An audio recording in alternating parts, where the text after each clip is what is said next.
Setelah negara memungut pajak, dikelola secara baik oleh pemerintah pusat, oleh pemerintah provinsi, oleh pemerintah kabupaten, oleh pemerintah desa. Dikelolanya bagaimana?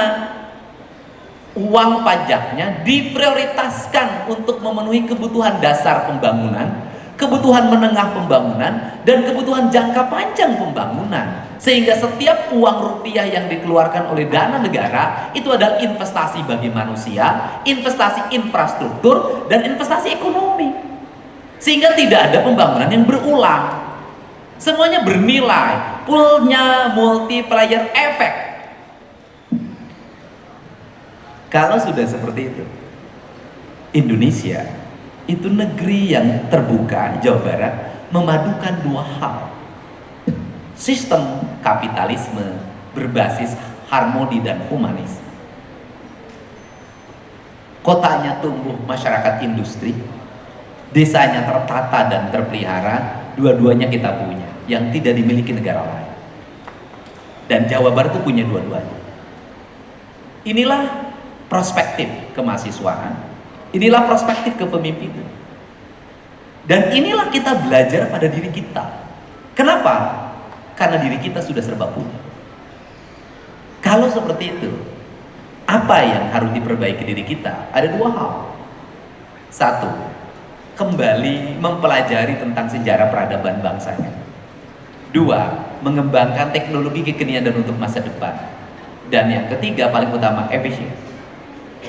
Karena tidak ada kemajuan tanpa efisien.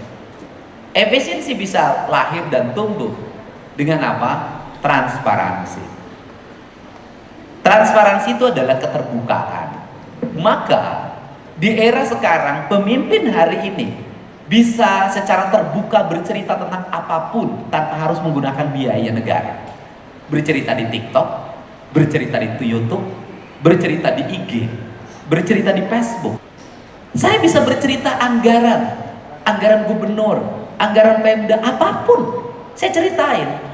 Dan hari ini tidak ada yang tidak ditakuti oleh publik dan penyelenggara di Indonesia kecuali media sosial. Dan terakhir, kalau ngomong demokrasi, saya mengalami inilah demokrasi yang sebenarnya adalah hari ini. Dulu orang berdemokrasi diputuskan oleh elit. Dulu orang demokrasi diputuskan oleh organisatoris. Saya termasuk organisatoris. Dulu orang berdemokrasi milih langsung tapi tidak ngerti isinya. Hari ini jangan merasa diri kita pinter, jangan merasa diri kita hebat. Kenapa? Setiap orang hari ini bisa speak up. Hari ini Maici yang tinggal di Gunung Gede Pangrango di kakinya itu bisa speak up lewat TikTok, ngomong naon siapa profesor aing mah teu ngarti. Dia speak up memprotes pernyataan seorang yang pintar. Cek nini mah orang bisa memberikan penilaian secara terbuka. Maka hari ini di negeri ini hampir yang beda dengan 5 tahun yang lalu. 5 tahun yang lalu seorang tokoh yang ngomong di TV tiap hari itu bisa dipercaya omongannya dan bisa dijadikan panutan. Hari ini nggak bisa. Kalau dia bertentangan dengan keinginan publik, tidak selaras dengan hati nurani publik, dia nggak bisa jadi tokoh besar lagi. Kenapa? Publik mengadili secara terbuka dalam setiap waktu, dan yang paling efektif mengadilinya lewat TikTok. Susah. Sampai hari ini gubernur bukan ngurus APBD, ngurus anak mau tidur. Ibunya nggak sanggup, anaknya susah tidur, susah makan, jajan terus, main HP terus. Kan akhirnya minta pada gubernur, hei anak-anakku, siapa yang susah makan? Siapa yang susah tidur? Siapa yang jajan terus? Ayo, siapa yang main HP terus? Ayo, siapa yang melawan sama mama dan papanya?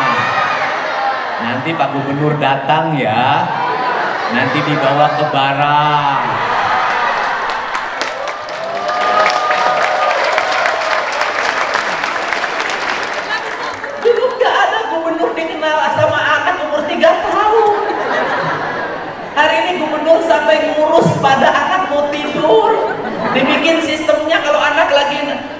langsung dibuka. Nih, Pak Deddy nih ngomong. Langsung saya ngomong, hei anak-anakku. Itu kalau diefektifkan itu, kalau diduitkan, itu dulu sosialisasi lewat Dinas Pemberdayaan Perempuan dan Pelindungan Anak, lewat gerakan PKK, pertemuan berapa puluh kali itu jilid berapa jilid, itu berapa miliar yang dibutuhkan, sekarang gratis. Hei, siapa mahasiswa yang dari rumahnya suruh bayar uang kuliah tapi dipakai pacaran?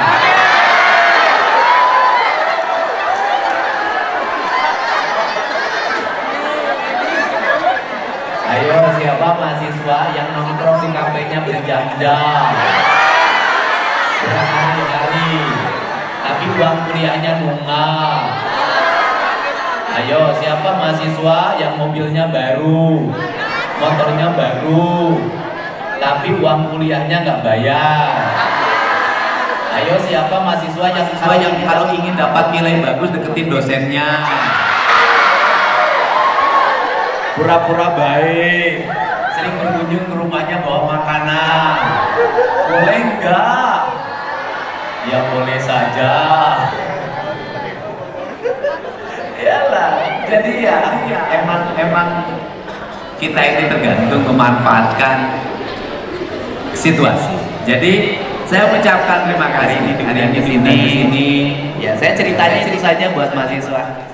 Proses komunikasi publiknya itu saja, ideologinya itu saja. Jadi saya nggak akan mau mengambil filsafat yang kejauhan dari Prancis, dari Jerman. Wah, kenapa Aki Udin juga dari dulu sudah seperti itu? Terakhir, apa yang menjadi penyebab ilmu pengetahuan di Indonesia itu tidak tumbuh dan berkembang menjadi rujukan pengetahuan? Problemnya satu, karena orang Sunda, orang Indonesia itu ikhlas. Ikhlas. Cing caring cing page kancing set saring set page iket, itu pengetahuan. Siapa yang nulis?